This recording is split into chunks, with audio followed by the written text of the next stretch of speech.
Hello and welcome to बिटेनिंग। साथ में मिलकर शुरू करते हैं ज़िंदगी की दूसरी इनिंग। सुनील अग्रवाल जी के साथ एक वीडियो में उन्होंने सख्ती से ये बोला, एक रिकमेंड किया कि किसी भी तरीके का आप लोन्स लेके एसेट क्लास के अंदर इन्वेस्टमेंट मत करिए। उन्होंने बोला कि कार लोन मत लीजिए, पर्सनल लोन मत लीजिए, आप हाउसिंग लोन मत लीजिए। मतलब इतना ज़्यादा आप लोन लेके, डेट को लेके एसेट्स को बाय मत करिए। आपको लग रहा होता है कि आप सस्ता लोन लेके एसेट्स बाय कर रहे हो और एसेट्स जो है आपको ज़्यादा रिटर्न देंगे। तो सपोज करो आपने 7% पे लोन लिया और आपको ये लगता है कि यार 15% से प्रॉपर्टी बढ़ जाएगी, तो मेरे को नेट नेट 7% का प्रॉफिट हो जाएगा। तो जनरली लोगों को यही लग रहा होता है, लेकिन सुनील अग्रवाल जी ने हाईली इस बात पे बहुत स्ट्रेस किया अपने वीडियो के अंदर कि ऐसा नहीं होता है कि एसेट्स हमेशा ही उनके प्राइस बढ़ते चले जाएंगे। एसेट्स के प्राइस कम भी होते हैं। और उन्होंने काफ़ी अच्छे एग्जांपल दिए। उन्होंने सुपरटेक का एग्जांपल दिया, उन्होंने कई बिल्डर्स का एग्जांपल दिया जिसमें लोगों ने लोन लेके प्रॉपर्टी के अंदर पैसा लगाया, लेकिन वो प्रॉपर्टी उनको बन के मिली ही नहीं। और ऐसा एक नहीं, दो नहीं, लाखों लोग हैं, लाखों लोग। मैं ये वीडियो बना रहा हूँ, मैं भी एक पीड़ित हूँ जिसने एक फ्लैट लिया और उसको वो आज तक वो फ्लैट मिला नहीं, बिल्डर डिफ़ॉल्ट कर गया। तो ऐसे बहुत सारे लोगों की कहानियाँ हैं, राइट। तो ऐसा नहीं होता है कि आपने लोन लेके कोई प्रॉपर्टी ली और वो श्योर शॉट तरीका है कि अब आपको रिटर्न्स मिलेंगे ही मिलेंगे। और ऐसा भी है कि अगर आपको प्रॉपर्टी मिल भी गई तो प्रॉपर्टी के अंदर भी प्राइस स्टैग्नेंट होता है, प्रॉपर्टी के दाम भी कम होते हैं।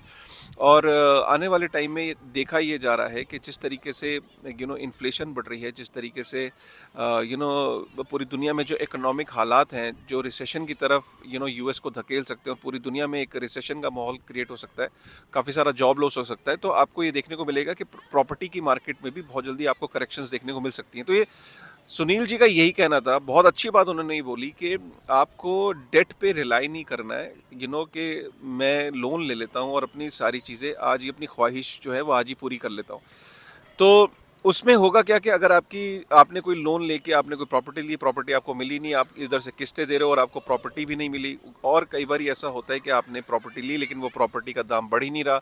और कई बार ऐसा होता है कि प्रॉपर्टी आपने ली लेकिन सडनली उस पर्टिकुलर एरिए में कोई डेवलपमेंट नहीं हो रही है। जैसे कि प्रॉपर्टी ली थी, उसके आसपास ना कोई सड़क बन रही है, ना कोई ख़ास डेवलपमेंट हो रही है। तो ये भी एक बहुत मेजर रीज़न बन सकता है कि आपके प्रॉपर्टी के दाम ना बढ़े।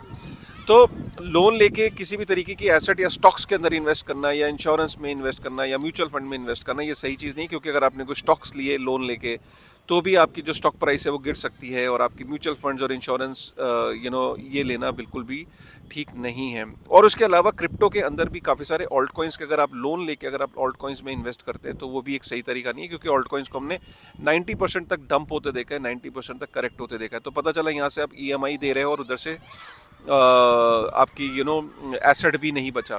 ये बात बिटकॉइन पे भी लागू होती है, ऐसा नहीं है कि बिटकॉइन पे लागू नहीं होती। अगर आपने लोन लेके बिटकॉइन के अंदर भी पैसे लगाए तो बिटकॉइन भी आप देख सकते हो पिछले 1000 दिन से एक बेयर मार्केट में किसी ने अगर $70,000 पे अगर बिटकॉइन पे पैसे लगाए होंगे लोन लेके, आप सोचिए कि आज तक वो बंदा ईएमआई पे कर रहा होगा और वो लॉस में है। और अभी तक बिटकॉइन $70,000 पे वापस नहीं गया। 1000 दिन से ऊपर हो गए कि 1000 दिन के आसपास होंगे बेयर मार्केट को, और अभी और 200-400 दिन अगर लग गए तो आप सोचो कि कोई भी इंसान 3-3 साल तक बेयर मार्केट देख सकता है बिटकॉइन के अंदर भी। तो इसलिए कि इसमें भी रिकमेंडेड नहीं है। एक जो अच्छी रिकमेंडेशन सुनील अग्रवाल जी ने दी वो ये कि आज के दौर में आपको अगर वाकई में जो एक उन्होंने 2-3 टिप्स दिए, उसमें ये देखा कि एक तो आप अपनी हेल्थ पे ध्यान दो, अच्छा खाओ, अच्छा पियो, अपने परिवार को अच्छा खिलाओ। ज़्यादातर जो है अपनी जो आपके पास इनकम बच रही है उसको इधर उधर खर्चा करने से अच्छा है अपनी हेल्थ और न्यूट्रिशन पे पैसा क्यों खर्च करिए। और कोशिश करिए कि अगर आपको डिजिटल एसेट्स के अलावा, डिजिटल एसेट्स में तो आप जो एक एसआईपी के थ्रू बिटकॉइन में इन्वेस्ट कर रहे हैं या क्रिप्टो में कर रहे हैं, लेकिन अगर उसके अलावा आपको जो फोकस है वो रियल एस्टेट में, कोई बहुत बड़ा 1 बेडरूम का एक अर्बन एरिया में फ्लैट लेके कोई फ़ायदा नहीं है। उससे अच्छा ये कि आप रेंट पे रहते रहिए और कोशिश करिए कि आप एक एग्रीकल्चर लैंड की तरफ फोकस करिए। और एग्रीकल्चर लैंड का उन्होंने बताया कि आने वाले टाइम में एग्रीकल्चर लैंड की बहुत इंपॉर्टेंस बढ़ने वाली, क्योंकि पूरी जिस तरीके से कोविड ने ये करके दिखाया कि एग्रीकल्चर लैंड की इंपॉर्टेंस बढ़ेगी, खासकर खेती की। और जो यूथ है उसको भी ये बताया कि इंपॉर्टेंस खेती की इंपॉर्टेंस बढ़ेगी। और ये एक इम्पॉर्टेंट पॉइंट उन्होंने ये भी यहाँ पे बोला कि अगर आपके पास खेत है तो उसको मत बेचिए, खेत अगर वैसे ही पड़ा है तो उस पर बिना केमिकल के खेती करना शुरू करिए।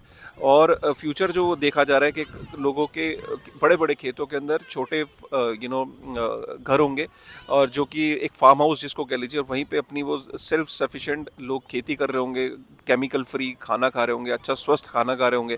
और जिस तरीके से इंटरनेट पूरी दुनिया में इंडिया के अंदर खास तौर पे पेनिट्रेट कर चुका है, तो अगर आपको कहीं रिमोट जॉब का एक बहुत बड़ा चलन है, और ये चलन आगे भी बढ़ता रहेगा। लोग रिमोट जॉब करेंगे, छोटे शहर में रहेंगे, एग्रीकल्चर लैंड पे खेती करेंगे, सेल्फ सफिशिएंट रहेंगे। आपको ये सुन के चीज़ें अजीब लग रही होंगी, लेकिन अगर आप गूगल करेंगे तो आपको देखेगा यूएस में ये ट्रेंड है, यूरोप में ये ऑलरेडी ट्रेंड काफ़ी तेज़ी से बढ़ रहा है। इंडिया के अंदर क्योंकि अभी भी रूरल से अर्बन की तरफ पॉपुलेशन बहुत जा रही है, लेकिन बहुत वो दिन दूर नहीं जिस तरीके से अर्बन इंडिया के अंदर जिस तरीके से कंजेशन बढ़ रहा है, रियल एस्टेट की कॉस्ट बढ़ रही है, रेंट के दाम बढ़ रहे हैं, रेंट अनअफोर्डेबल हो रहे हैं। बहुत जल्दी आपको देखने को मिलेगा कि लोग अपने छोटे शहरों की तरफ पलायन करेंगे, और छोटे शहरों में जो एग्रीकल्चर लैंड है उसकी वैल्यू बहुत ज़्यादा बढ़ेगी, क्योंकि अर्बन एरिया में एग्रीकल्चर लैंड बचा ही नहीं है।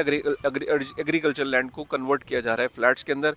तो बहुत जल्दी आपको देखने को मिलेगा कि एग्रीकल्चर लैंड जो छोटे छोटे गाँव में जिनकी अभी भी बहुत सस्ते दामों में ज़मीन मिल जाती है, वो आपको आगे ज़मीन नहीं मिलेगी। तो कुछ बहुत अच्छे सजेशन थे सुनील अग्रवाल जी के। मुझे वो थॉट्स लगा कि मैं एक बार आपको फिर से वो थॉट्स को रिफ़्रेश कर दूं, क्योंकि आप सोच रहे हो कि मैं क्यों रिफ़्रेश कर रहा हूं, क्योंकि मेरे दिल को वो बात बहुत छुई, और इसीलिए मैं आपको अपने तरीके से उस बात को समझाने की कोशिश कर रहा हूं। ये टिप्स उनके बड़े शानदार टिप्स थे।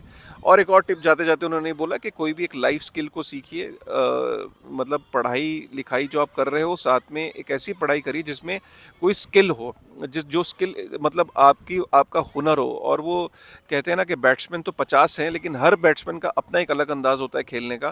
तो आप भी एक स्किल एक ऐसी चीज़ है जो आप जब उसको इस्तेमाल करोगे तो वो आपके लिए यूनिक है, आप उसको सबसे अच्छे तरीके से अपने तरीके से कर पाओगे, तो वो आपको यूनिक बनाएगी। तो स्किल को सीखिए, स्वस्थ खाइए, स्वस्थ रहिए, लोन ना लीजिए, एग्रीकल्चर लैंड पे ध्यान दीजिए। इन्वेस्ट करना है तो एग्रीकल्चर लैंड में इन्वेस्ट करें। अगर पुरखों की कोई ज़मीन पड़ी और खाली पड़ी है तो उस पर खेती शुरू करिए। और डिजिटल एसेट्स के अंदर भी आपको लोन लेके इन्वेस्ट करने की ज़रूरत नहीं है। तो ये कुछ ऐसे टिप्स थे, कुछ ऐसे पॉइंट थे जो मुझे पसंद आए, और मुझे लगा कि आप तक ये लाने चाहिए। आपका क्या थॉट है, आपकी क्या सोच विचार है, प्लीज़ एक बार कमेंट करके ज़रूर बताइएगा कि आपकी क्या सोच है इस बारे में। और आप क्या लोन के अंदर स्ट्रेस्ड आउट हैं, क्या आप लोन के अंदर हैं, या आप एक डेट फ्री ज़िंदगी जी रहे हैं इस वक्त, या आपकी पूरी सैलरी इस टाइम डेट के अंदर लोन की ईएमआई में जा रही है। एक बार ही कमेंट करके आप ज़रूर बताइएगा। With this thought, thank you very much.